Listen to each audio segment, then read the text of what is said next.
Crouch. Bind. Set. Joe presents the House of Rugby, together with Guinness. Away we go with the latest version of House of Rugby. I am told, officially, the biggest rugby podcast in the country this week. So thank you to all of you who've been watching and downloading. We don't talk about a lot of rugby, but great to have that accolade nevertheless. Obviously brought to you by Joe, together with our very good friends with Guinness. Those of you who are loyal viewers and listeners will remember that last week we trailed our special guest, which was going to be Ellis Genge. Plans change, as they always do around this part, so it's a delight to be able to swap out the beast and bring in the beauty. Welcome back, Mr. Mike Tindall. How are you? Looking good. How was Australia? It was very good, thank you. Yeah, I loved it. It's been so long since December the 26th since we've been here. It certainly has. We're just picking up the pieces and putting them back. You, but, you haven't missed us. We're just literally in your rearview mirror. You've done so much jet setting since this House of Rugby started. How many miles do you reckon you've got? Because you've been everywhere. I've clocked up a bit. I was supposed to be in Japan next week, wasn't I? So unfortunately, I said, I'll come back there. Oh, no, we don't need you. We've got someone. I was like, see you in 3 weeks. But you tagged along anyway, and it's very nice to have you. It's like a double date this evening, isn't it? It's like table for four, sauce of milk. James Haskell on best behaviour, because it's a very warm welcome to Mr. and Mrs. Chloe Madeley. How are you? Good. I just feel really sorry for everybody who thought Genji was coming on. Don't and worry, he me. will be alongside. It's much nicer to have you alongside. Just back yourself for now. At the moment. Back yourself. Come on. Okay, I am a rugby goddess. I know everything. Do you know, genuinely, we were discussing getting your missus on the show a while ago, because there is a very relevant topic which I don't think anyone has ever covered before, which is what is it like to be married to a rugby player? And so we've got a lot to talk about on the course of this show. But first, your husband's been calling you Foof. I'm just interested to know where that's come from. And we'll start with the nicknames and then work off from there. I actually have no idea where that came from, but I know that it's... Pretty sure most of the listeners have got a clue. No. I don't know why it started. I think it's just obviously another name for lady bits, isn't it? And, Right. I heard it. I think Chloe said it, and I was like, "That's a ridiculous name. I'm going to call you that," and it's stuck. So you call your wife Lady Bits? Yeah, Essentially, I'm going to bail you out that some people call there's a bit of fluff. They might call them fluff. You just like, I'm not going to do fluff. I'm going to shorten it. Yeah, Foof. A bit of fluff is another name for a lady bit. I mean, We're up and running on this week's House of Rugby, everybody. Hold on Depends tight. if you're in the 70s. Yeah, exactly. If it's 2019, it wouldn't be that. that would be like a fub. No, let's not do this. I'll tell you one thing though. Can we not talk about your sex life on this show? Because that is what you talk about on every other television show that you... Most other... You had to go there, some did you? other. Can I just say it was really nice, because obviously normally when I meet Alex, he's normally like, "Hi, how are you?" When he saw Chloe, he was like, "Hello," and he like sauntered over. That didn't Again, happen. big Can hug. we actually just... that didn't happen. Did that happen or not? Smoking It did happen. You did happen. He said, "You look well." No, he went, I said, "You "Hi, look you look well." And then he blew his nose on a handkerchief like he was like from the 1970s. Right. We've got a lot to talk about. His smoking jacket and had a pipe. Germ rag in your pocket. Just pop the walking stick. I pop the cane in the corner. How is married life? Lovely.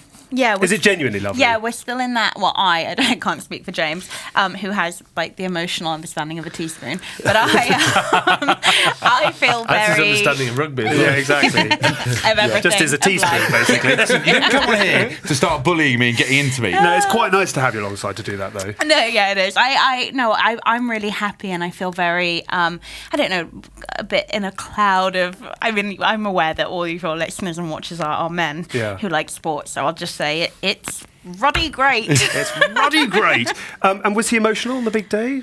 Nice speech? We haven't really debriefed on your wedding day. Well, it's because we weren't there. So No, I know. You will be. Wait for the big one. This was the legal one. Your speech was incredible. Do you want to tell them about it? Well, even Tin's had 2 weddings, actually, to be fair. I mean, you're racking them up. More for him. Have you got another magazine deal for the second wedding too? His first one was incredible. So it was in a One castle. out. So, we couldn't get a castle at short notice. Funny enough, they're not handing them out. Just come to me. I know people. You do know people. actually. Why are you messing around?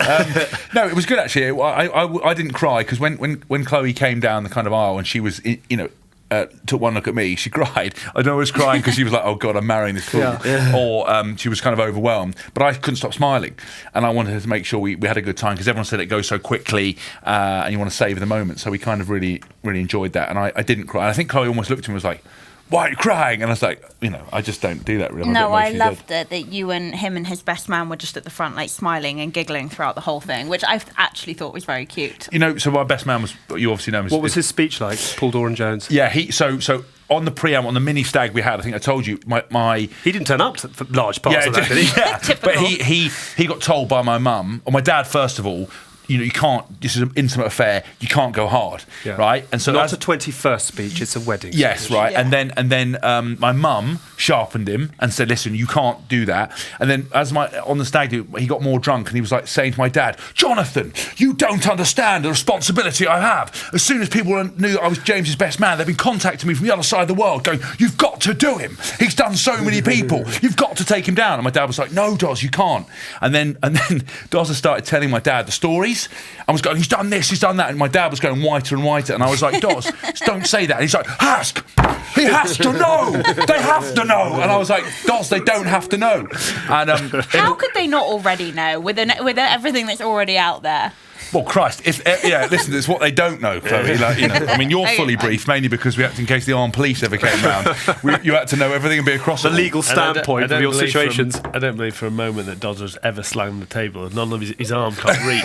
Yeah, little T-Rex arm. But you know what the best thing about Doz, the best man, was that when Chloe came down the aisle, and I did a couple of hymns like I vow to thee, my country, guide me thou, great redeemer, got a choir, wanted to belt it out.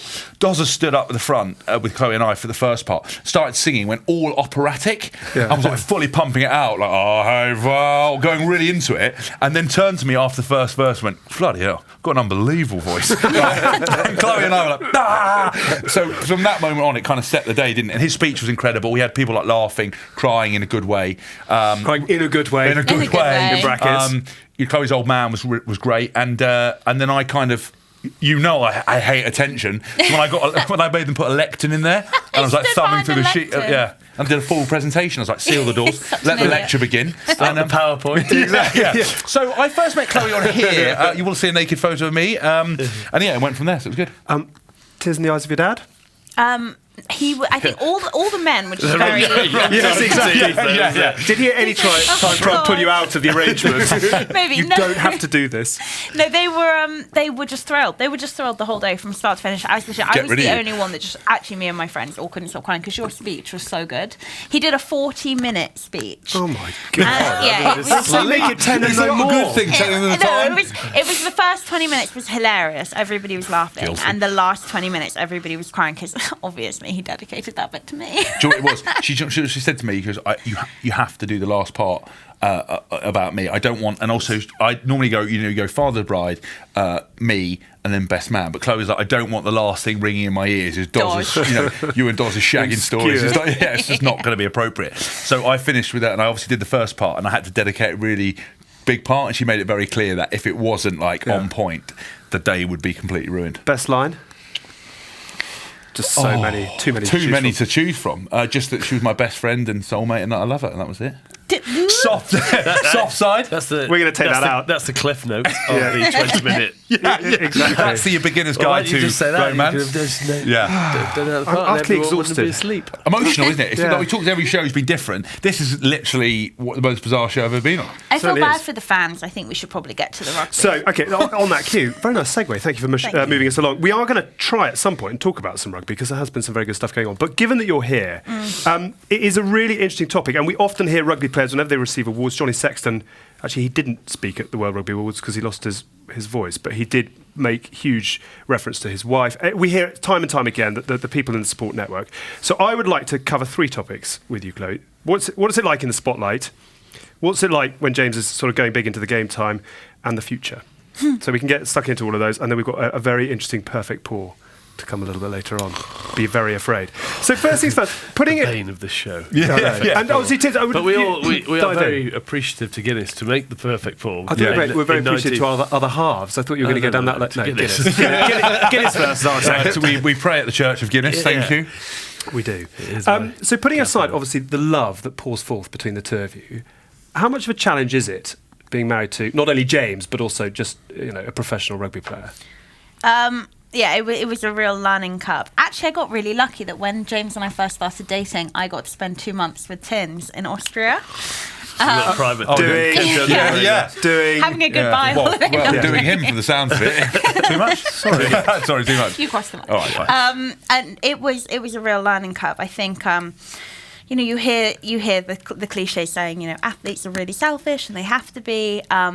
But when you are actually, when you start to date one and you start to get into that relationship, it is, it's an eye opener, and you have to accept very, very quickly that you will always come second, and that any social plans or any, I don't know, kind of romantic plans that you have will always come second.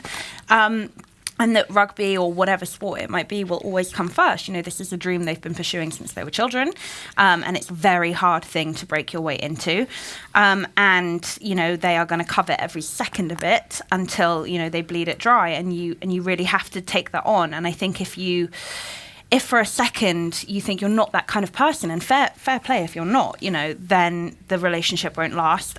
Or if you want the relationship to last, you have to change quite quickly. So I very quickly learned that I was not anywhere near the level of rugby importance. But you would have understood, because of what you do, the dedication in terms of training, and you would have got that side of it and the hours that he has to put in. Yeah. The difficult thing is then Saturday's so important, so your social life goes out the window because you have to do that side of it, don't you? Yeah. Well, that's another thing. You get like the outer circle. So my friends and family really struggled. They were like, "Why do we never see you?" They work 9 to 5, Monday to Friday. Yeah.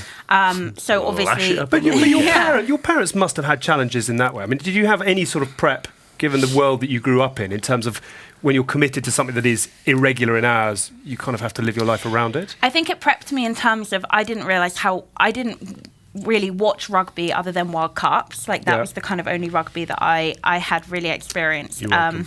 Very good. Very good. Tindall was one of a few names that I knew. Did you see his medal in obvious Austria? one.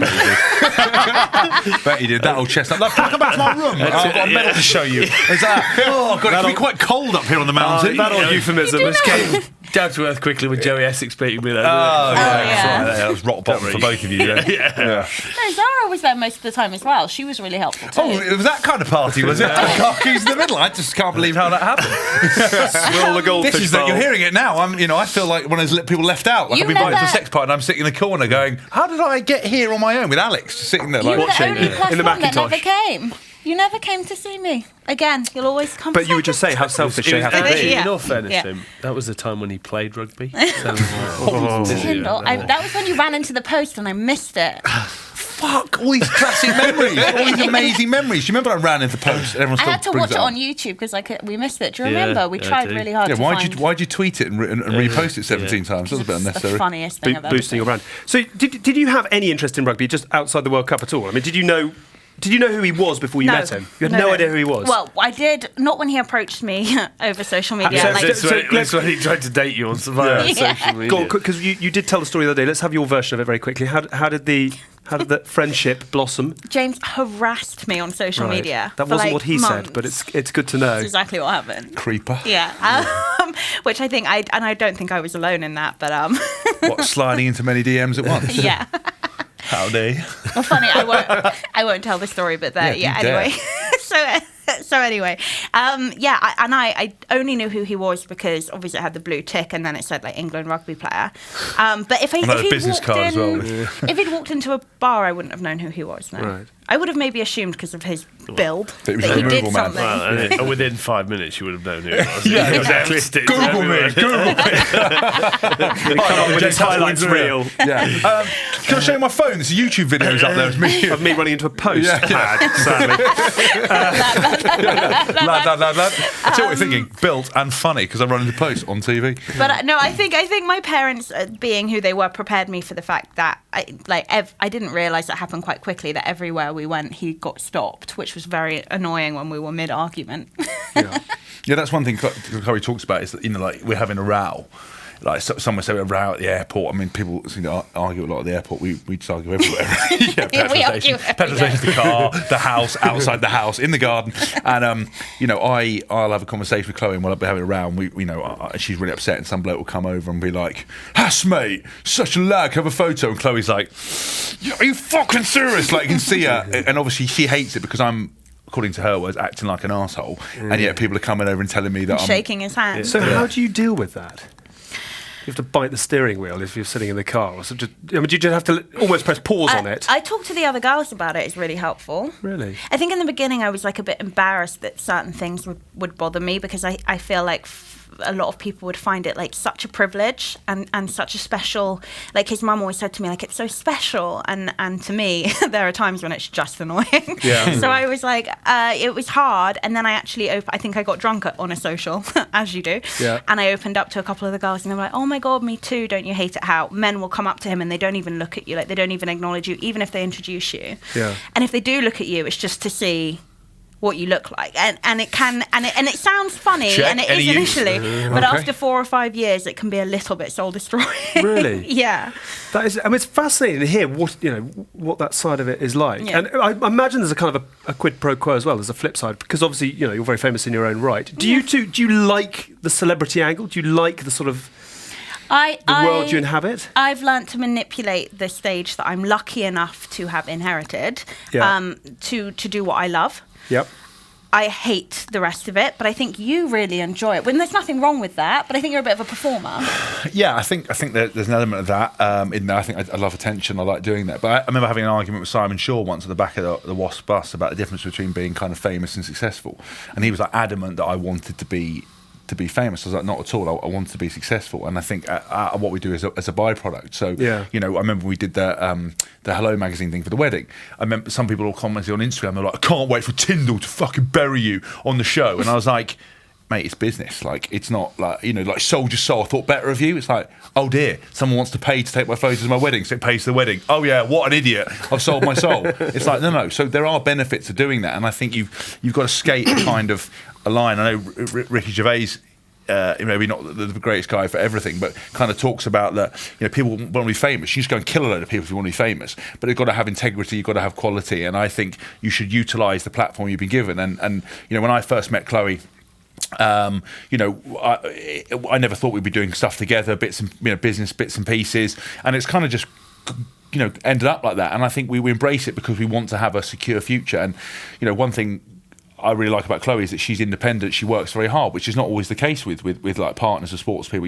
Sometimes you don't have to work. But I actually think because of how stressful our lifestyle is, and no doubt you'll go on to it. I think if your partner doesn't work or doesn't do bits and pieces, I still say bits and pieces, but do kind of work. Do people are picking up on the bits and pieces? 100%. On my YouTube channel, they just call it's turning into a drinking game. Is it? Some very drunk audience members out there. Song, isn't it? Yeah, exactly. Whenever he says bits and pieces. Yeah. So I think with Chloe and those kind of stuff, I think it's become a benefit, but actually not the whole sole kind of goal. And I think because she's got her own career, it means that if I'm being difficult, if I'm being moody, if things aren't going well, she's not living through me. She has her own independence, and I love that, because then I like sitting back with her. In terms of her success, she was the second biggest selling fitness author in 2018. It's unbelievable, 95,000 books sold. Absolutely kicked my ass, and does her own stuff. Her podcast, we did it. Sadly, it went to number 1.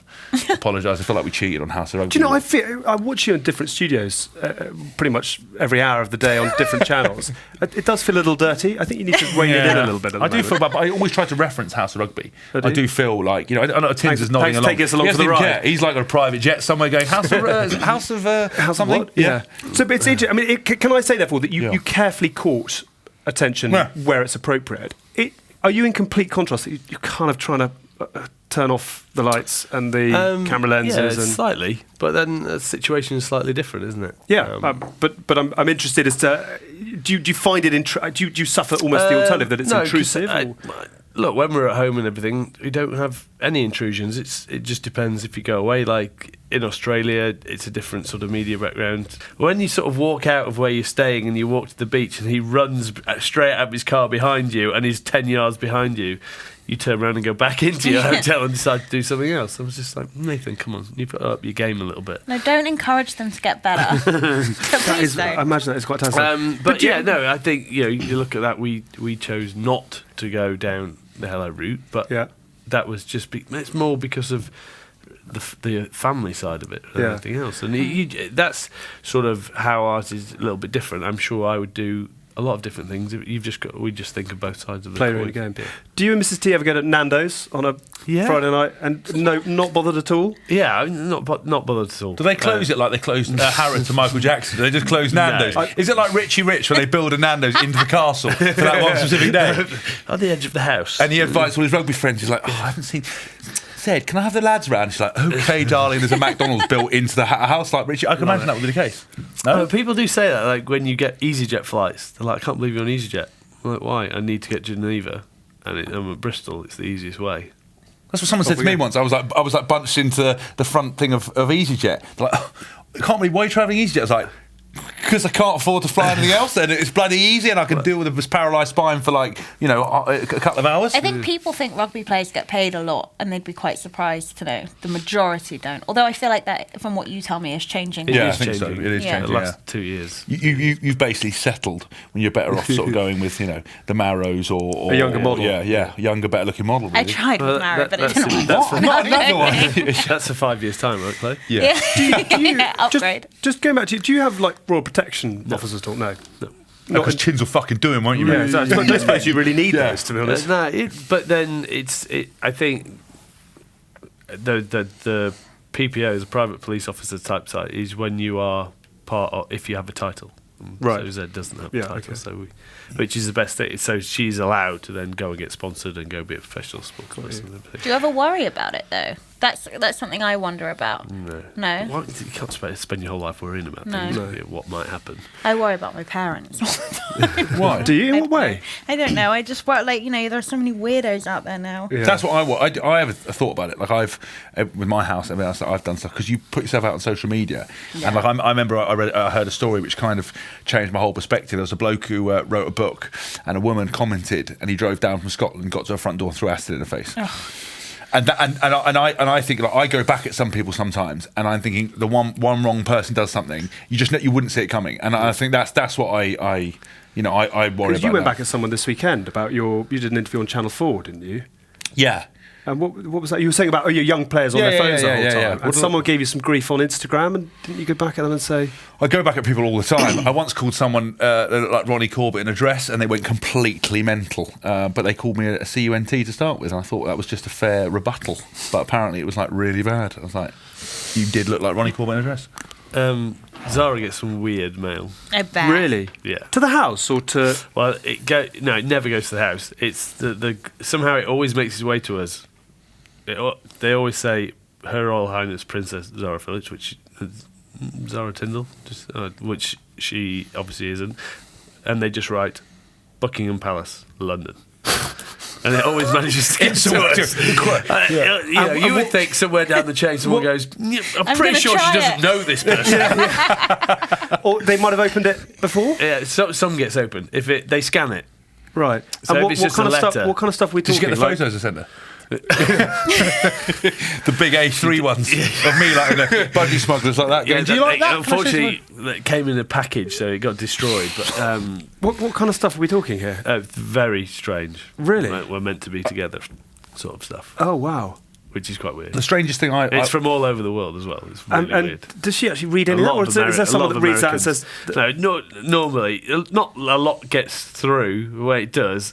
Like, you look at it and you go, well, I know exactly what that is. She's definitely not going to open that, so I'll open it and read it because I find them quite fun. Do you have a collage of weird Fruit Loops from around the world? The best ones pinned up. Yeah, that'd be a hell of a book, actually. There's a couple of people that operate around... That would be an amazing book, actually. I'd buy that. But, a couple of... weird operators. Start saving them and bring them in, and we'll have story time. Exactly. So perfect. 119 seconds to tell Zara's weird sex mail. The reason I was going to say something is that there's a couple of people that operate around rugby that are quite bizarre, and there's one dude that messaged everybody. Someone wanted used pants and stuff. There was a load of people who wanted photographs of feet and socks, and there was one dude who wanted to pay to watch things, and that went on for years. And he basically messaged everyone, because you'd come in and go, that weird dude messaged you, you'd be like, yeah. And it went on for ages. I called his bluff, and he folded up, scared him. I out-sickoed the sicko, and that's my claim to fame. He was like, oh, no, I can't do that. I was like, oh, well, go away then. You were the sicko sending everybody the message. I don't want to see Danny Care do bits. I'm not into that. No. I've suddenly got a picture of someone who used to own a club in Paris. Oh, yeah. We worked out some great stories. I'd ruin my after dinner if I went too much. Oh, really? Yeah, okay, we'll do that another time. Presuming he's fit and healthy, which I know was a long time ago, James, does the week revolve entirely around him from start to finish? When he gets up, what he eats? When he's playing? Yeah. So him in his prime, A long time ago. Which we'll get back again. But, I mean, is it just his itinerary and you fit round it? I think I got quite lucky. They're not all like this, from what I know. But I got quite lucky in that the only time... Okay, so other than drinking, which is obviously a no-go when he's in season... And again, they're not all like they. I talk about them like they. Like they're animals. The boys in the zoo. aren't all like that, yeah. But I know that James specifically has a no drinking policy when he's playing. Mainly because he can't drink. Yeah. As the Christmas special showed everybody. How dare you? Other than that, the only time when it's actually when you know that he's going to play a game is the morning of. He'll wake up. He's very specific about what he has to eat. So it's always oats and a protein shake and scrambled eggs on toast for breakfast. And then for lunch, if it's an evening game, it'll be a fillet of salmon and brown rice and some greens. And he's really big on hydration. And then what he'll do is, before the game, he'll do two things. He will start by listening to music or DJing or whatever. And then he will tidy the whole house. Really? Yeah, and I noticed it on one tournament. I can't remember what tournament it was. I think it was when Lanny was coaching. It was probably the first Six Nations. Yeah. And he would tidy the whole hotel room in Penny Hill, top to bottom. And I would say this is when we were allowed to stay, which we're not now. And no distractions. Yeah. No pursuit of glory. Yeah. No boom. Right before the boom. Yeah, he would tidy everything. And I said to him, oh, is this a thing that you do? And he was like, yeah. And I was like, why? And he was like, I don't know. I think it's clutter, organising my head. But it manifests itself with actual Tidying organising the room. rubbish. Yeah. How extraordinary. Are you aware you're doing that? Yeah, I started to do it a little bit. Actually, I think I saw a thing on social media or Netflix something about David Hay. He does something similar, tidies it, hotel room's a mess, then ties it up. I like doing that. I mean, you talk about the game day stuff. I had 2 stipulations for Chloe when we started going out. I said, listen, in the week, really relax, doesn't matter. But I said, game day is game day. And I said, if you're, unless it's something terrible, right, I don't want to know about any of your problems. That's the one day. He literally said to me, unless your parents have died, I don't want to hear about it. Yeah. Wow. Because it's I don't obviously, bit more emotional and everything else. There could be anything. And I said, listen, if I've done anything wrong, if you think I've done something wrong, I don't want to hear about it. And I said, please don't drink at the game. So you asked the question about the game time, because I said, last thing I want to do is come off the field and have you steaming, because I said, whether win or lose, I don't need that. I don't know what mindset. We could have won, I played badly, could have, lost, and I played well. It could be a whole I just need you to be But level. I never have. No, and you never Tindall have. will know how hard that is for me. Yeah. And so that made she seems quite good. But I remember we've had some arguments early doors where I said some pretty silly things, and I said to her it's basically get on the train, because this is what we're doing. Let's do it verbatim. You ready? No. Okay, go on then, yeah. He said to me in the beginning, but in a way this is what I mean, it's quite good to have a crash course quickly, because you have to decide you're in, you're out. But he said to me, let me be very clear with you, Chloe. This is the James Haskell train, and it's leaving the station, and you're either on or you're off, so figure it out. And I was like, I tell you, listen, it was in respect to, she was being a bit of a nightmare, and she was being a bit mithery and whingy and everything else. And I say, listen, I'm doing this is what we're doing, I'm going to try and make this rugby work, I want to do it, I don't want to hear about it, you're either on it or you're off it. And he said the same thing to us after episode 1 of House of Rugby. I said, we're train out of This station. is James Haskell, House of Rugby. You're in or you're out. We tried to stay off the train, but somehow exactly back to the station. Keeps recoupling. Please become with me. Hang on, guys. You sure you want to make a decision? This is the last time I'm going to go out the window. Lads, come on, it's getting boring. I'm genuinely appalled by that, and I'm apologising on his behalf. no, but it was, like I say, it was a good crash course. And I will say, weirdly, you've softened hugely. Now you've got much browbeat me more into balance. submission, dear. You literally moaned me into a curved shape. I was rough edges, but you've smoothed me. So one or two of them. You're watching the House of Rugby on Joe, together with Guinness. He wins and he plays well. What's he like after a game? Oh, again, James is really good, and I've obviously seen it in real life. Some of the boys they go catatonic. James is really good. I mean, he's respectful of everybody. He'll stay quiet. But if they lose, he's like, well, we've got to play better. Yeah. And he's very much, I mean, he doesn't, you're not what's the word, self-indulgent at all There was that when one- they win or lose. Either way, and actually that's a detriment to our relationship, because there have been times I'm like, can you get excited about a holiday or the wedding? And he's like, no, I can't, because he's made it so he so lives in the moment. He doesn't get ahead of himself, nor does he look back, nor does he sentimentalize. Right. So yeah, that's something I'm always trying to get him to do, because I'm really sentimental and annoying. So he wasn't excited by his wedding? He was until you literally arrived at the altar. The day before. Yeah, I'm terrible. But I don't. For Chloe's always like, oh, did you read that article? Because I don't look at the media. I don't read things I'm on. I obviously post stuff on social media, but I don't really watch the clips back. I just make sure I haven't said anything inappropriate, which is I have to burn 90% of the content. 99.9%. Take 65. Yeah, Chloe will follow that stuff and read that kind of thing. And I get down if I don't think I played very well. I get very not just, I played badly. It's very much like, I want to improve my tackling. I want to do this. And Chloe understands that kind of stuff. So we have conversations like that. Do you talk about the game together or not? The last thing I wanted from a partner was somebody, because I've seen it with boys whose misses care so much. There's some coaches' wives that Tins knows that used to go completely mental, like shout at their husband. No. Yeah. We won't mention his name, but you know what I'm talking about. And would be go really mad at them. And the last thing I want to do was Chloe to come off there and go, I don't think your rucking was that good here. Didn't tackle. Why'd you miss that pass? I don't want that. I wanted to know nothing about rugby. I never wanted the conversation to come up about rugby. Yeah.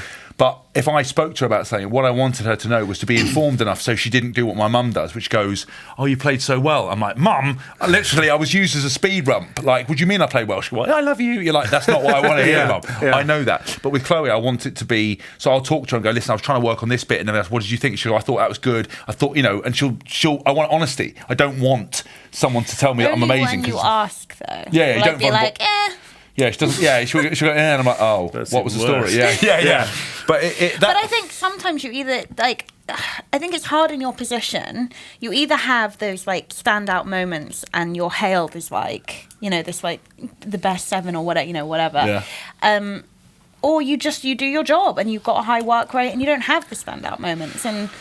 Oh no, that's what we all to acknowledge. No, but Chloe's right. Like, it's kind of a fickle thing, isn't it? Like, we all, as viewers and fans, if someone does 2 big hits and a couple of big ball carries, they have an unbelievable game. Yeah. If they miss everything else, people don't pick up on that. But I think it's something you also get used to through experience. Is that I remember early on that I would have got my emotions went up and down after a game because I was so determined to win. I was really competitive. But then over time, you learn that you're going to lose games. You want to win them all, but you can't win them all. So then, there's only one person, well, 2 people that you sort of care the opinion of, and that's your teammates and your coaches. Yeah. You'll have an opinion on how you get off, and I always. I do have an opinion how I get on. About the same thing. It's a bit niche, but I can't tell you.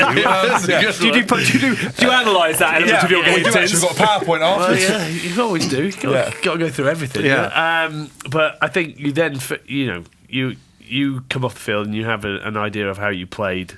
And ultimately, you'll know if you play well or you play badly. And I think you find out a lot about players. All the players who come off and go, I scored the 2 tries. I was like, well, what did you do wrong? And they were like, well, what do you mean? I said, well, the first thing I think about is I missed 2 tackles there. I should have covered across there. I could have been there. Don't think about how many tries I scored. The good stuff, that's what you're paid to do. The bad stuff is where you're supposed to get better. Yeah. So, it's always interesting who comes off the field. And I think when you get older, you're quite happy to go for a few beers because you know that, okay, we didn't play well today, but there's nothing we can do about it now. We're going to analyse it on Monday and we'll try and put it right next week. Also, there's 2 things that stick in my mind that Chloe's tried to help me with is celebrating the good moments. Yeah. Like, I got interviewed a couple recently and everyone goes on about the Australia tour and bits and pieces. People come up in the street and say stuff, and I didn't realise at the time that how big a deal that was to get the whitewash over there, and I didn't really appreciate it as much as I should have done. And I look back at my career now when I'm not playing and wish I'd celebrated more. And I know with England we had a proper mentality of strictly business until we won any silverware. And Chloe's always like, do you know how well you played? Do you know how good that was? And I'm like, yeah, but I need to go work on my tackling. I've got a little notebook on my and on my phone. I could have killed you. I remember that phone call. Making notes and stuff about and that's, for me, is hard. I regret some of that stuff now. Yeah. And then I think the only game I've ever been really kind of terrible after was England versus France, Six Nations. I accidentally tripped that French guy up. Like the game of basketball. Yeah. 65. Yeah, and we still didn't score enough points to win it. Yeah, and I got yellow carded. Shock. And cost us a Grand Slam, yeah, the that's what championship. Yeah, considering like that, it was actually nothing to do with how that happened. But people were still writing to me going, "You're shit, Haskell. You should never play again. Just retire." Right, and that was mainly my dad. I came off the game and I was like mortified after that game. Like I was like, right, that's me done. Everyone, because I put myself out in the media, I was like, I'm going to get hammered now. Even if I don't look at it, I can't avoid it. And Chloe, to be fair, was amazing. It was actually my old man. My old man was the worst. He just couldn't even like compute like looking at me and talking to me about it because because they're a generation where they believe everything the media says. If I'm not picked in a team, if I'm not mentioned, if I'm not talked about, my mum and dad are like, that's it, they live and breathe everything. They think everything's so important. They think the media involved in everything. They don't realise that the most important thing are what your teammates think and what your coach thinks. Yeah. And if he's talking to you, that's fine. If the coach stops speaking to you and your teammates hate you, then you're actually in trouble. Yeah. But Chloe was super supportive on that time. That's probably the worst I've ever been, where we had a dinner at Twickenham. You've kind of got all the old chaps like making the jokes, nosing you up, few red wines. You're like, have a day off. And I was literally like this, like that. But Chloe was there going, I'm in hell. My dad was like just like raging and seething. My mum was like, at you or for you, or I think I think he finds it hard. I just think he finds it hard. He's very passionate. Like my parents have been unbelievable. They came to every single game. Not build brand Haskell for Haskell. to cost them a championship. Yeah, to ruin the whole thing. But because they came to every single game, like, I could not have faulted having better parents in terms of supporting me. Like my dad came to every game, and he's like the busiest man in the world, like a workaholic, and he made time. And I just think they find it hard. Yeah. Where Chloe came off the back of it came into it, bought into the hell, got on the Haskell train, like tried to get off, realised that it was going to First class. And it's like the Orient Express. And basically, my mum was like, well, don't worry about it. Dad will see them. And Chloe was like, I could just see her going, what the fuck have I got myself into for? Like, James is miserable, everyone's miserable, I shouldn't get out of this dinner. I was angry with your dad for reacting like that. It's circumstantial. Things change on a dime. And I think it's important to remember that, or you'll go mad. We do, and that's what I think sports fans forget. Do you know what I mean? That it is unpredictable, that you can do all the work, and why one team suddenly loses to another. And if you try to literally live every single moment by losing or winning, you'll go completely mad. Like you said, we're trying to relax, Well, you look at this season, this year. I know. Yeah. Everyone's doing everything, but fans are like, bro, you've got to win. It's like, you don't understand. If one team always won, there would be no competition in the league. Yeah. That's why it's such a lottery, and the Premiership is like that at the moment. That's why it's fun. How hard is it for you? You mentioned that France game when he is at his lowest, and do you keep out of the way and let the bear sulk, or? I'd love to emotionally what that is like for you to go on the roller coaster of the Haskell train. I'll be totally honest with you. I'm a little bit of a, what's the word? Pain in the arse. That's 4 words. Sorry. Wait. Right. Yeah, no, it is. Just checking. Yeah. I'm a little bit of like a carer and a moddy coddler, so I quite like having the task of making him feel a bit better and picking him up. Yeah. And I also like that depth as well. No, like it's interesting, but no, yeah, fuck off. No. But I would say it's like when last thing I want when I'm like on a game day or whatever, it's just like just do whatever you want to do. I'm just going to do what I'm going to do. I don't need you to go. Oh no, I mean, if he comes back and he's beating himself up, I don't even talk to him on game day usually. After the one time I broke his laptop in it. Yeah, that was a nightmare. So I like to watch a bit of movie, listen to some music, and I left the room because when Chloe used to stay at a hotel to go for a meeting, I came back and she was in tears. And I love my laptop. Like at the point, I loved the laptop more than I loved Chloe. Wow, you're saying that publicly? Yeah. No, at the time, not now. Yeah. Oh, okay, good. Yeah. Like I would, I'm like a video edit. I do everything. Well done for making it up the ladder. Wait, she's level with the dog now. So one more step, and you'll be the biggest love of my life. Yeah. Oh, Jesus. And basically, I left the room. And I came back and she's crying. She's like, "I'm so sorry. I'm so sorry. And I was like, "What?" She's like, I've broken your laptop. And I didn't go. This is before I didn't grab her and go, game. how the fuck have you done that? I just went, it's okay. Like, what do you mean you broke my laptop? And it had basically just fallen off the bed and the screen had just cracked. And she was terrified. She knew it. And I was like, look, she's terrified about it. I don't want to stress about it. I was really calm about it. Yeah. You called all your friends. Ordered a new one and charged it to her credit card. It's simple, right? She called all your friends. He was literally 10 minutes though from leaving the hotel to play an England game. Oh. Yeah. That's sort of superstition territory. Yeah, exactly. Does he have any superstitions? Other than tidying, hoovering. Well, then you just said his match day routine is a superstition, but yeah, you don't really want to get into him, do you? No, because he if you can blame him, then it's an excuse. He has talismans. Out of 10, how interested was Zara in your rugby career? No, she's quite interested. Yeah, she was 6. Yeah, A solid 7 6. maybe. I So reckon maybe a 7. Maybe a 7. Because she always enjoyed going and watching England play, and obviously she was already out in the World Cup to go and watch England play and have fun. So she was involved. You know, you said about the mollycoddling thing. Actually, with Chloe, Because her mother was Patron of the patron of the Scottish Rugby. She knew. Yeah. And Peter played. He played under 18s for Scotland, didn't he? For Scotland, so she knew a fair bit. Yeah. And she had. Funny, I ever tell you the story when I lost my only time I've literally lost my shit after a rugby game when I played for Minchinhampton. Oh no! I told you this. Never during my professional career. I started playing Gloucester League Division 3. And I know hell of a club, Minch. I know he's probably going to be listening to this story, and he's probably going to text me, tweet me again. This guy, and we were like third from bottom, and we were playing top. And from the kickoff, I dived on this ball. This opposition number dived on the back of my head, kneed me in the back of the head.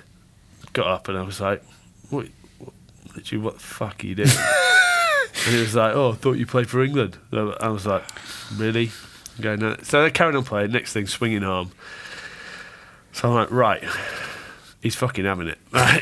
Basically, don't normally do that, but I'm just going to ignore everyone else whenever he gets up. And he literally, every time he got the ball, he passed it to his centre, so I'd melt his centre.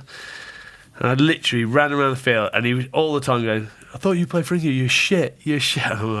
And literally, for the first time in my career, my head had completely gone.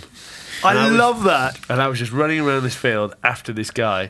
Anyway, and they hammered us. They were way better than us. And I didn't get to clobber this guy. So literally, whistle went, walked straight in the changing rooms, got my bag, didn't even get changed, didn't even take my boots off, got in the car, drove home. You're kidding? So is that a pram? So I went in, and obviously I walked into the kitchen with my boots on them, and I was like, "What are you doing?" I went, "Don't want to talk about it." I'm in a huff. Literally, I've done the full thing. I'm in a huff. She goes, "No, seriously, what are you doing?" I said, "I don't want to talk about it. I'm going for a shower." So I've gone upstairs, had a shower, come back down. And Don't she's take like, your boots off. After walking, muddied it off, just get a bit out. Who's the dog? And she's gone, "Right, seriously, what the fuck are you doing?" And I was like, I told her the story. She's like, "Right, go back to the rugby club, have a beer with the guy, and grow up." And I was like, I hate it when you make sense. So I've gone back, and they'd gone, so I had a beer with a few of the lads. Anyway, I was on TalkSport at the time, and I relayed this conversation to Colin Murray the next day, and then bing, phone, tweet, "I knew I had you." I was like, straight back to that one. Why do we play them again? I tell you what, you get me a game, we'll do them too. No, I said about the mollycoddling thing. Exactly right. But Chloe's like, she doesn't come over and go like straight ahead or you're right, put them. It's more like I wait for you to open up. Yeah, but it's more like, "James, listen, would you like a pizza?" I'm like, "Yes." And she's like, "Do you want a whiskey?" I'm like, "Yes." And that's the mollycoddling thing. And she's like, "Do you want something with a rock in with explosions?" "Yes." And then that's how it works. I think there have been more times than the mollycoddling where I've actually had to tell you to go and have a drink with the boys, because sometimes you guys do get yourself it's a in trap, little though, isn't faults. It is one pipe for him. Exactly. It's a trap. Could be home in 2. She says, "Go and have a pint with the lads." You're like, "That's a trap." Right? or she goes, "Go and have a pint." You're like, "Sin's coming round," or something like that. Or the worst bit is that when we're driving the car and Chloe goes, "Oh, that girl's got a good bum." Right, and the first time I went, "Oh, decent," right? The second time I'm like, "No, trap. I'm not because I got an uppercut." So now she says nothing. I'm like, "No, what do you think of that girl on TV? She's delightful. I'm sure her personality is amazing." So because everything's a trap.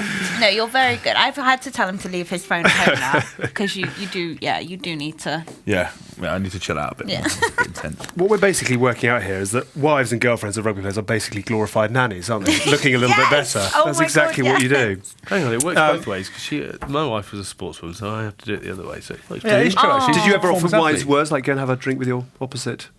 You don't equestrian really ever have to teammate? say that to her. You don't have to offer that to an equestrian. They are already there. They're remarkable in the quantity of alcohol they can drink and then get up at 6 o'clock and ride a horse. Okay. She gets a bit punchy, doesn't she? Said. Don't we all? Punch me a few times. But, yeah. You deserve it. I've punched Well, I you a didn't few do it. I times. said hello. I was like, okay. You said about that you don't like Chloe you don't want her to be, when you come off the field to have had a few drinks. I'm not sure that would work with No, mine. True.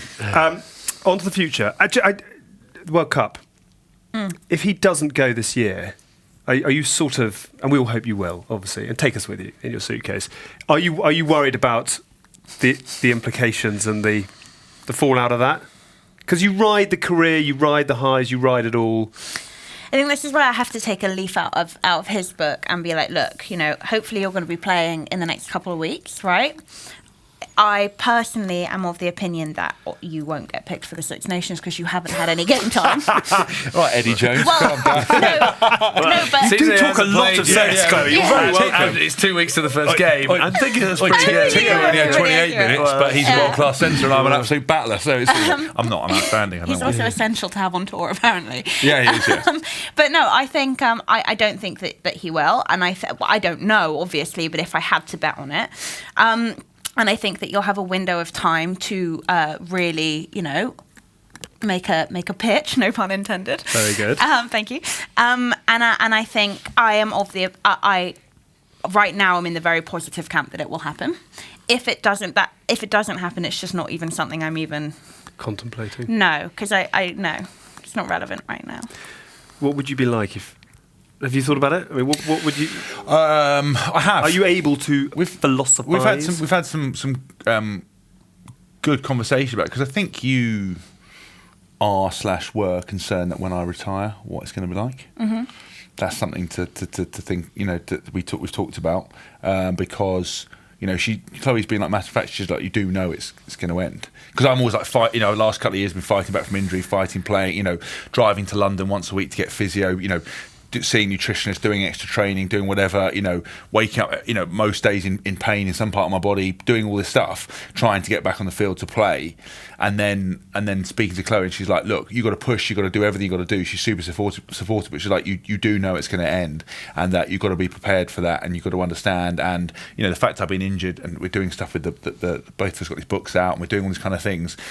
I'm doing the House of Rugby. It's given me a different opportunity, and I feel more secure that if it wasn't to happen, I'd like to keep playing because I feel like I've still got stuff to do. Would you? Yeah, I think so. Stay in the UK, go abroad. I think so. I don't think I don't want to rule anything out, but I don't think I'd love to stay at Saints. I think going to somewhere like France is great when you're younger, but it's such an attritional league. Everybody in France is huge, and the back row player, especially a back row player like me, the job is physicality, and I think to go there on what probably wouldn't be unbelievable cash and getting filled in is just not a great idea. So I would stay because I want to play, because I don't want to stop, because at some point could just go trigger that Samaj though, can you? Oh yeah, I could do it. Actually, I forgot that. Go and do what? Get the old Samaj. Is that when you get paid out of your? Yeah. You go back. I'm still entitled to that. Years. Yeah. I'll go back to France. Yeah, we call it the big fromage, but Cash it's not back. That. Yeah, when you finish your career and you get paid 80% of what you were on when you were there. I've never claimed 2 it. years. So 2 years worth. Yeah, maybe I will. That's bad. A French club, Sam. Welcome. You're welcome. Yeah. Thank Can we you. just re-record that bit? You want to say how much you're looking for to get back to France? I think the French league's actually quite easy, and I'd love to do it. And I'm really dynamic. And I absolutely love tackling. Go to Pro D. Pro D. I didn't think of that. I think I would. I mean, I think look, that would obviously probably firmly close the door on any England stuff. And we've talked about it. There's probably two people, and I think we talked about the show, who get the opportunity to go out as they would want. I'm very jealous of Richard McCaw for a number of reasons. A, because he's an incredible player, but more importantly because he got to finish how he wanted, winning a World Cup final. That's the ultimate way to finish. A lot of people just enter by the front door, carried out the back door. But I've we've talked about that, and Chloe, and it is something we think about. And I don't think I would stop. I don't know. Maybe if House of Rugby really, really, really takes off. What do you mean? We're on the right trajectory. Oh yeah, we're number one, You're but off. we won't go global. We want to take it to America, teach them how to understand rugby first, then we'll dominate. Well, maybe that's where you head to. Could be. Boston. Oh yeah, New York. Chloe, you like that? John LA. Foes. LA's not launched yet. It's going to. Anyone It out starts there this who weekend, doesn't it? Anyone else Does it? anyone who wants to fund LA Rugby? Yeah. I know a man.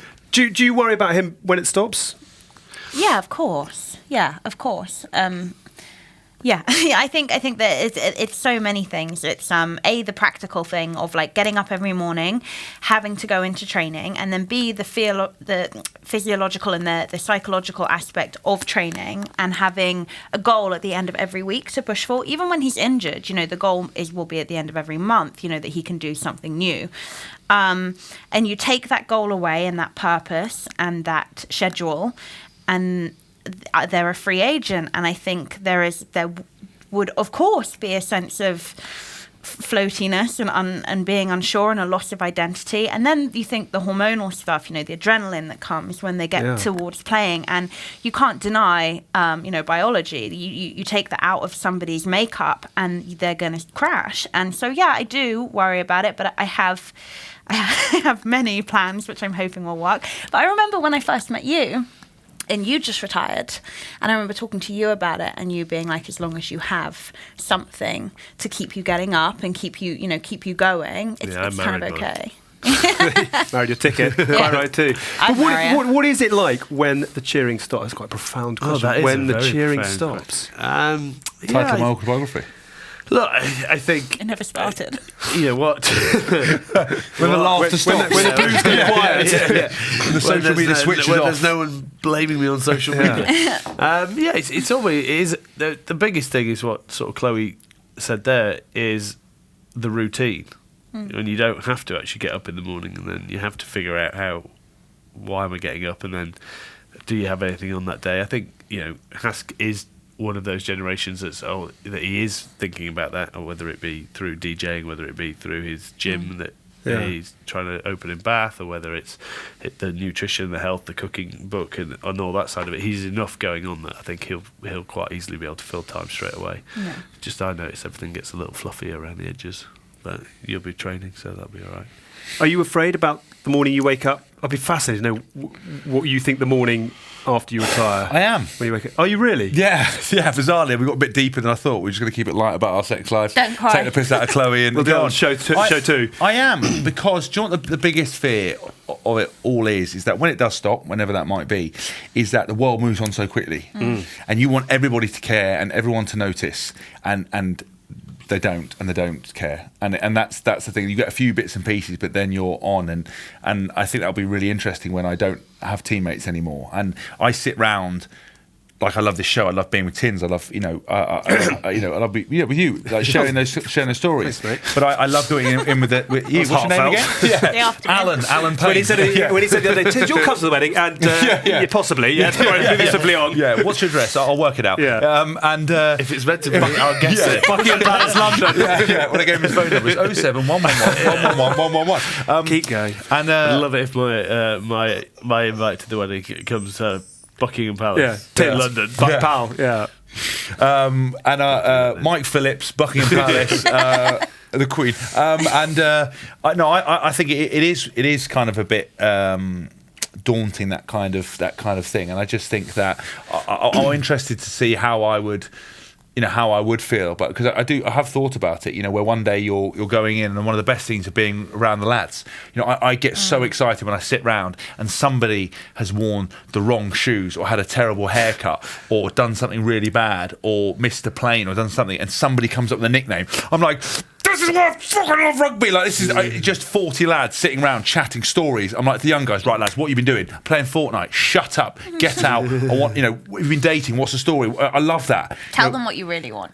You want shagging stories, don't you? Like, I want to hit. Like, you will miss the that is what you will miss the most. I just like everything. I just love the camaraderie. James always sits with the academy boys because he knows they're going to have the best stories. Yeah, I just want to. Chloe, you're giving away all the trade secrets here. I can't be seen with the academy. I just mean that I love sitting down with different people and hearing the kind of different personalities. If you're walking down the street after Hask is retired and suddenly hear, wow, what shoes are you wearing? You're just going to be running up to people randomly in the street. I'll be like, look at your teeth, mate. They're like burnt fence posts. But every now and again, you'll just ring Ashy. Look at your nose. Yeah, exactly. What's wrong with your nose? The problem is that's why I'm going to have to get a full lid, because if I get into people going, look at the state of your lid, pal. You're going to choose your hairdo. You're going to get some long At least your best man can recommend. Yeah, he can. But they done the best job.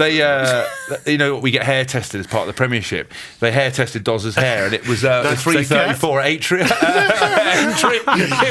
was part of Shergar. All the meeting. It was all like that. That's 100% horse hair you've tested there, sir. It actually failed for ketamine. 4 horse tranquilizer. So that's it. So that's 100% rocking horse hair you've got in the back of your lid. So I don't know. I don't know what I'm going to have sewn in, but it will be unbelievable if I go that route. Or I might go gracefully kind of bald like you. Just accept it. Just accept it. Thank you. Yeah, exactly. Thank you. I agree. You're not for a hair transplant? No, and I've never seen a really good one, to be honest. Goody's is all right. Goody's unbelievable, isn't it? Yeah. It's like a full new lid. But that's the only one I've remarkable seen that's kind of But okay. I think you only noticed Goody's so much because of how horrendous it was for 5 years of his last career with his red lycra shorts on and a lot of his gloves. party at the back, not a lot of business on top, as they used to full describe Hamlet. They called it the skullet, didn't they? Yeah. It was Full Hamlet, I it's know, amazing. That was the Super Rugby. Really interesting. You got quite emotional. Did I? Yeah. There was a little sort of not tears in the eyes. I but just you'll be all right. I tell you what, you are in. I can't think of a player who's in a better position for when it retires. It's interesting, though, given your pursuit of shagging stories, that you're on Loose Women so much at the moment. That's where we'll see you in time. You imagine that? Trying to add They'd to the love a good stories. shagging story. Well, should we start? You know they were going to do that. We're going to do a new show, Loose Men. We could get on there. Would you be a panelist on Loose Men? Let's do it. We should get you on Boys Don't Cry, which is the Joe show. Yeah, I'd like Similar to. that. Yeah, I'd like to do that. Yeah. Time for this week's Guinness Perfect Pour. What do you make of his overall performance in the Guinness Perfect Pour? It was shockingly bad. If you are shockingly bad, Yes, It's always good when you hear that Simon laughing in another room. Producer size giggling furiously, and I think the laughs are going to continue. This week's Guinness Perfect Pour, our weekly test in 119.5 seconds, because that is how long It takes to pour the perfect pint of Guinness. You know, Very good. You know Thank you. what it's going to be on today, don't you? Each week we try and set James a task which he attempts with varying degrees of success. Be on your laugh. Last week's highlight was how many eggs does a chicken lay in a year? He sent me Are you something concentrating? I just say he's actually I written guessed notes. that perfectly. Did you get that right? Yeah, 300. Yeah. I went, 300, and you were like, 300. Yeah. Can we just, before we start, the camera on the By the table. way, He can't. He's going to what are you thinking that a chicken lays 1,000 eggs? That is rapid fire. You can't do the math. Under production, if I talked to those chickens, they'd be laying fucking 1,000 eggs. that's Literally, very you get true. What else they 3 a do? week if you're lucky. Really? Yeah. I played mine classical music and I talked to them. Amazing how much legs they ate to get the fuck out of it. Put me back out. Then you just say to them, I'm going to sit here and talk to you all day. Yeah. Like, choo, choo, choo, choo, choo, choo. 1,000 eggs. You're welcome. Machine gun. Your specialist subject this week is. Without doubt. It's got to be my wife, isn't it? It is your wife. My wife? My wife. She very nice. She's my wife. She very nice. You'll never get this. Your specialist subject just gonna is keep it Mrs. Chloe Haskell. Have you taken his name, or are you going to retain No, the I've slightly stronger brand of Madeley? I've taken it for everything but my books. A dad tried to get me to be James Madeley. I was like, Jesus, mate, that would have do you know what we rocketed did? you up the Do you know what we charts. did though? So to solve it, Oliver Reed, we both just stripped naked, wrestled it out in front of a log fire, and then I won. I imagine Richard's got a bit of game to him, actually, when He it comes has. to wrestling. He greased himself up with goose fat in the traditional he? manner. Did he? Weird thing was because Judy tried to get involved as well. I was like, "Whoa, this is gone a bit Can too you far." stop talking? Should we move on to your parents' naked grease? No! I mean, talk to move on, but let's go back. Let's go back. What? Yeah, they're swingers. They're not really. No. They got the old pampas grass up the front, haven't they? Yeah, they have. Yeah. Jeeves would all of them down. But that's it. Right. Are you nervous about this, or are you quite confident I'm in how your husband's going confident. to do? Oh, please I don't. think there's like 2 that I know he won't get. Okay. Question number 1. Where did you go on your first date? Jack's in South Kent. Correct. We're up and running. Who is Chloe's celebrity crush? You're welcome. Oh no! Tom Hardy. Or I've no idea. you can have Tom Hardy. Fine. I need my eyes tested because it says it actually says Matt Damon, but I read it as Matt Dawson. I was I going knew to say Matt Damon. Christ. Yeah. Oh no. If Matt Dawson was on And the there, that Harlem would be Globetrotters, interesting. if he likes. Tom Hardy or Matt Damon, you can have that. Where did Chloe go to school? King Edward's. Is it King Edward's? Nearly. You're very near there. King George's. King Henry's. King Philip. King Paul. King Jeff. King Alfred. King Dave. King Alfred! Oh my God, he's very right! It's 2-1. That's on Wikipedia. It's 2-1. Tins is in the wing mirrors. He cheated, but anyway. Chloe's called like King Alfred. You can't have that. isn't it? Where we were like, when we didn't do normal lessons, it's like, oh, I'm feeling a bit bad. Let's take some photographs of a hill. And I'm like doing maths, and the teacher's like, "You're stupid, Haskell." She's like, "Oh, having a bad day. Go and sit outside and read a book in the sun." You were making movies, weren't you? Oh shit, Madeley! Not go there. Banter. You did not go there. Lads. Yeah. Film club. I tried it. Sort of didn't want to move work. on. I don't want to leave this so do we lingering. all, so do What we was the all. name of Chloe's first pet? Was it hamster? Called Hammy the hamster? Oh, God. Or was it stick insect called Splat? He wouldn't have had an S in it, would it? Oh yeah, no. Yeah, wouldn't have been Simon the sausage. Oh, my God, you're walking home. He's walking home. It's gone so well. It's been so... Was it a hamster? No, it was. You won't get it. Was it? A cat called Carmen. Oh, I've never told me that. It's 2-2. Told you it wouldn't have an S in it. What shoe size is Chloe?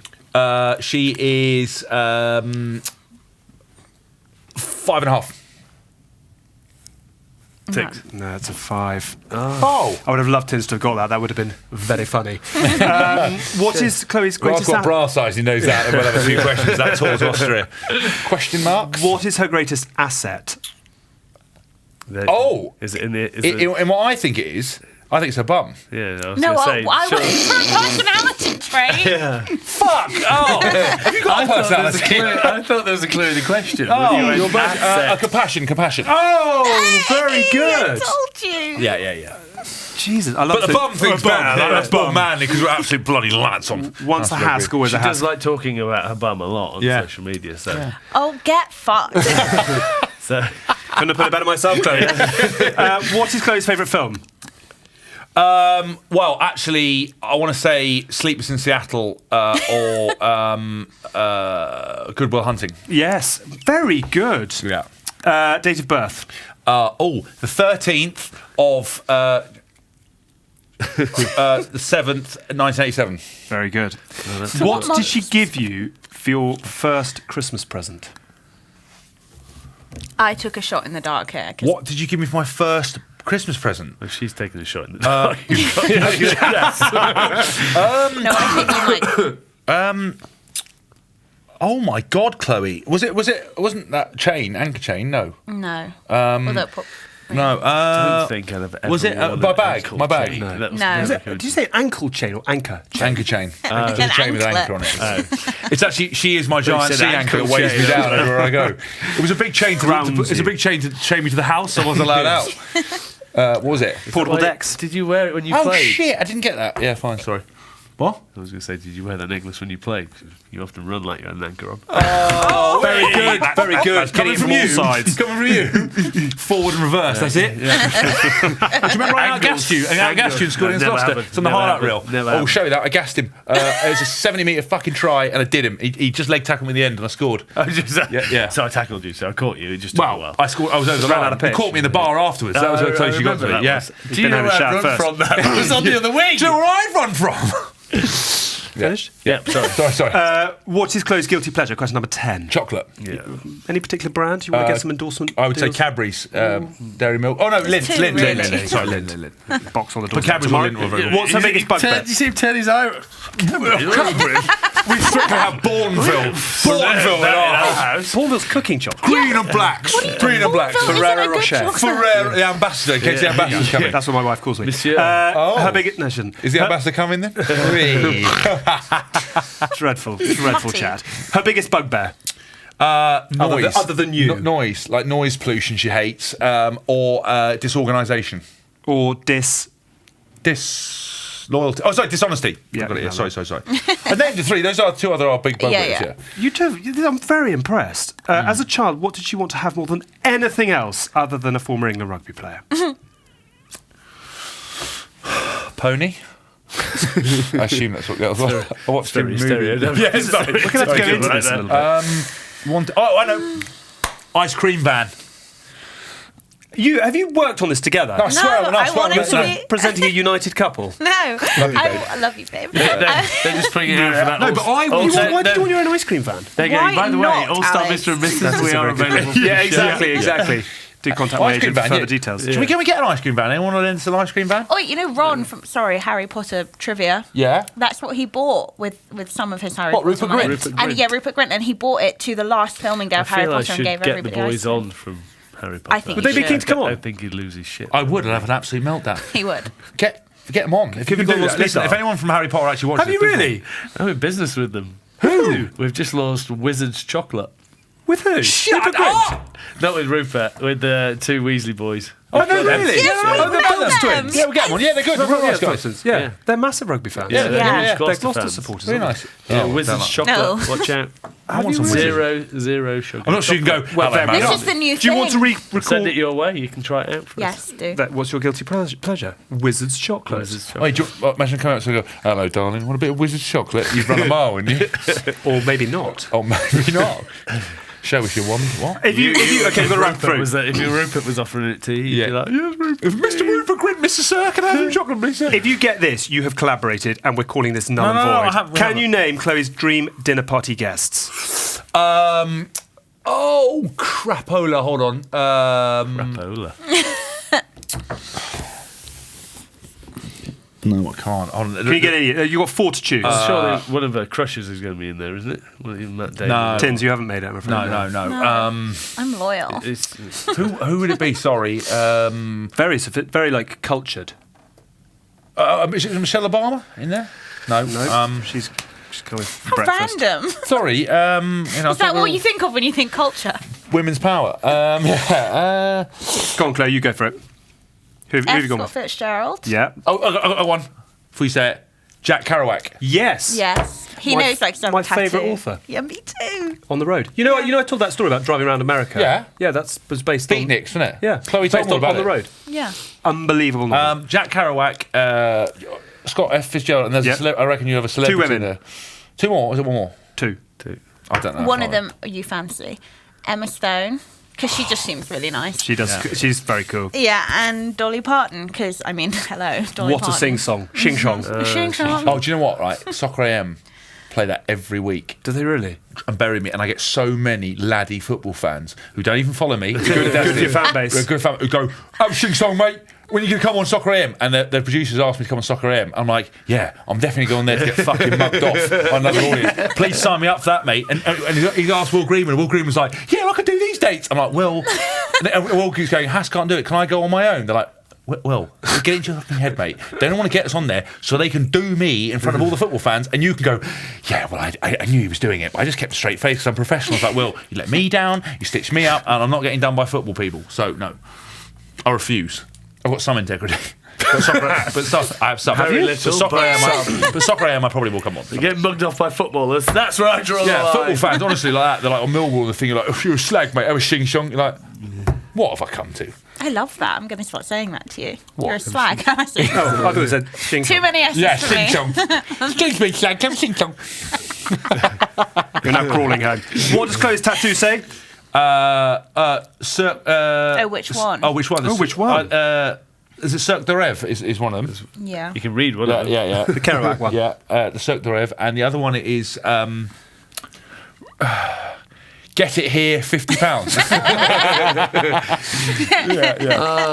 Headlines tomorrow. Yeah. James Oh, that's Haskell and Chloe kind Maybe words separate that 2 weeks James into said. marriage. She's laughing. It's fine. It's only when you get in the car and she goes, No. Sam's sorry, law. you didn't get that right. Yeah. Did she have the laugh? Yeah. That's what it is. Does it- well, This is all I'm chat. laughing. We'll get in the car and she'll be like, door stamp. I think it was inappropriate how you mugged me off. You didn't get that right. You know you haven't offended me once tonight. Have I not? No. Try harder. Bullshit. Desirous of anything. True or false? You got the Eiffel Tower to light up, especially when you proposed by saying you'd once played for Stade Francais. Yeah, true. Really? Yeah. Who did you call to get that done? That was on social media, wasn't it? Through Ollie Phillips hooked me up. Did he? Is Ollie working at the Eiffel Tower now? He works everywhere else. Producer Si, what are we giving Haskell out of 10? 15? 11. 11, says producer Si. I think you did better. Not bad. 3 weeks into your marriage. No, I are you think happy that's with great. that? I'm very happy with that. There's some good answers in Well there. done. Sorry about the dinner guest one. Way but I better just than should I have- Oh, I it's think. okay. Don't worry. Have you enjoyed it? Oh my God, I loved it. I feel like it went by really quick. Everyone else Yeah. was like, Jesus, babe, you need to go off. Brilliant. Absolutely brilliant. Really enjoyed it. Will you Oh. come back? Yeah, definitely. I Good. want to come back with Zed. Yeah. We need Guinness. Oh, imagine that. Maybe. Good luck getting that past quality control. Yeah. Thank you very much indeed. I thought it was a very interesting perspective on the other side of being a rugby player, which you still are, just about. Oh, thank you for reminding me of that. I did forget something. Hopefully you're going to get your boots on sooner rather than later. So do I. Because also we didn't even talk about rugby. I had a whole load of European rugby questions, but we'll save those for one thing we didn't talk about was actually show. about when you're not playing, you do get more tetchy and aggressive. Yeah. So I'm desperate to get out there and play. I think Chloe's desperate just to get me out there and play and do that. Thank you for watching. Thank you for listening to House of Rugby, making us the biggest rugby show out there. For how much longer, I don't know, but it's nice to sit at the top of the mountain once in a while. We're hugely appreciative of all the support and all the messages, all the goodwill. We are a YouTube show and a podcast. Please do leave us a review. It really helps with maintaining our position at the top of the rugby podcast charts. You can also download some of Joe's other programming that you might have missed, including Unfiltered with James O'Brien and Boys Don't Cry with Russell Kane. Thank you, James and Chloe Haskell.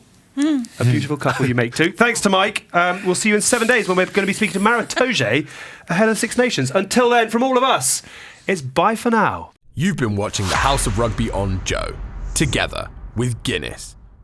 Drink responsibly. Visit drinkaware.co.uk for the facts.